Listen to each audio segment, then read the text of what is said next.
Selamat pagi buat sahabat-sahabat di mana saja berada. Kita kembali lagi bersama Anak Medan Bersuara. Oh iya teman-teman, kali ini Anak Medan Bersuara akan menampilkan beberapa video yang kemarin saya ambil ketika saya menonton acara The News dalam acara Rakyat Bersuara. Dan Pak Sudirman Said adalah salah satu pembicara yang diundang oleh The News. Pada masa itu Pak Sudirman Said menjabat sebagai Menteri BUMN eranya Pak Jokowi ya. Tetapi sebelum dia menjabat Menteri BUMN, Pak Jokowi pernah memanggil dia seperti yang nanti akan kita tampilkan. Dan Pak Jokowi menyatakan bagaimana caranya untuk membasmi mafia BBM. Dan Sudirman Said menyatakan ini bukan masalah tentang teknisnya, tetapi soal kelurusan pemimpin. Tentang soal kelurusan pemimpin.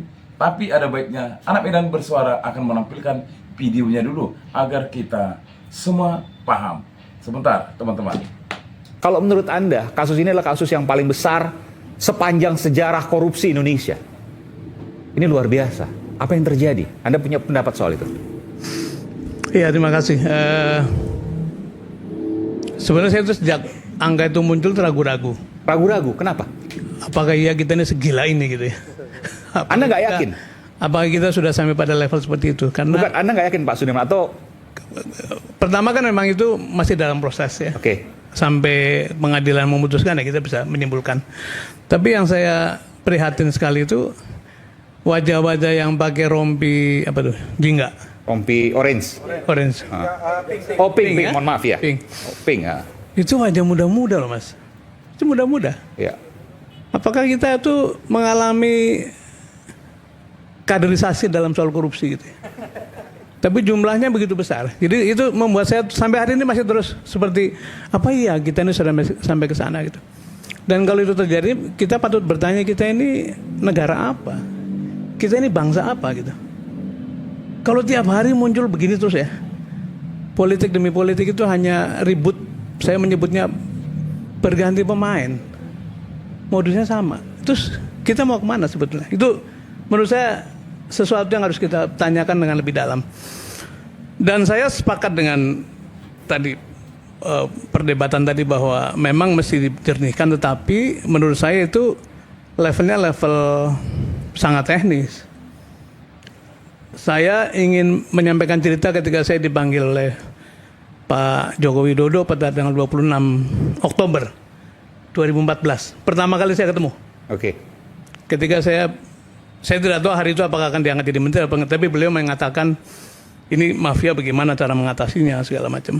Terus saya menjawab begini, Pak Presiden, saya mohon maaf belum lama di sektor energi.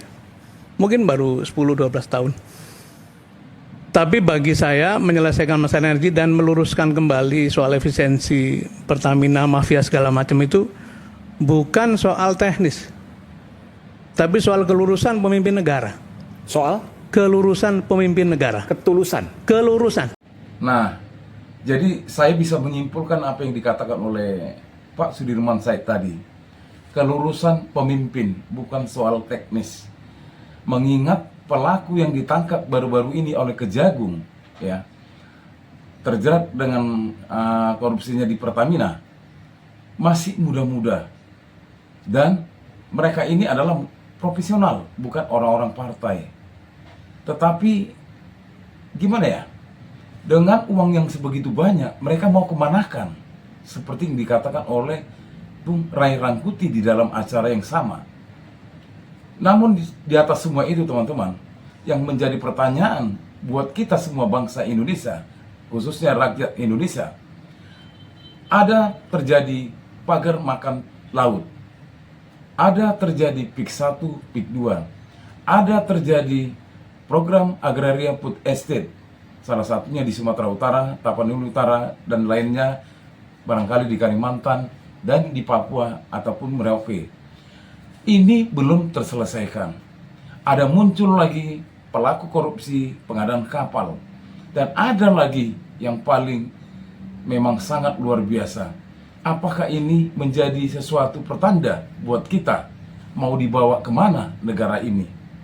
Dan di satu sisi, ada orang yang mau membantu kejaksaan membongkar kasus ini, namun dipelintir bahkan dikontra oleh beberapa orang, termasuk beberapa para petugas-petugas atau katakanlah para kader-kader partai yang lain. Bahkan sampai ke bahwasanya ada oposisi-oposisi. Benar. Dan ingat teman-teman, semua ini harus kita respon, bukan hanya oposisi partai, tetapi masyarakat Republik Indonesia. Karena masyarakat saat ini sudah cerdas. Untuk itu, seperti yang dikatakan oleh beberapa emak-emak yang berusaha untuk mengatakan kepada Hotman Paris agar menjaga juga mulutnya. Karena Pak Ahok akan memberitahukan, membantu kejaksaan.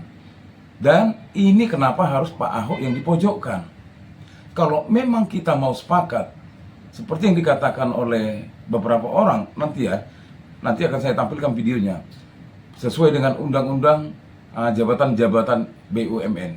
Sebentar teman-teman, ini kita saksikan agar kita semakin paham. Karena masyarakat awam seperti saya juga harus banyak menonton, mendengar, dan melihat agar kita sedikit tahu tentang hukum. Sebentar teman-teman, kalau para pakar hukum tata negara ya, jadi sudah dijelaskan dengan begitu detail bahwasanya yang harus pertama dipanggil itu menurut undang-undang adalah Menteri BUMN. Tapi sebaliknya, aneh kan?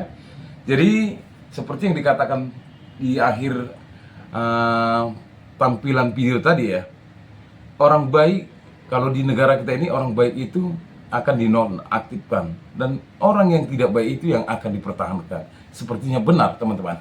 Oke teman-teman, di akhir acara konten ini, semoga apa yang saya tampilkan tadi itu bermanfaat buat kita, buat mereka yang belum mengerti tentang yang selalu memojokkan Pak Ahok. Jadi artinya kita tidak menyalahkan siapa-siapa, hanya kita mengingatkan pemerintah sesuai dengan statementnya Pak Prabowo akan menuntas habis. Jadi siapapun Pak Prabowo, silakan dituntaskan, walaupun dia mantan pemimpin, mantan presiden, atau mantan apapun, harus memang benar-benar dituntaskan sampai ke akar-akarnya. Salam perjuangan, merdeka, merdeka, merdeka.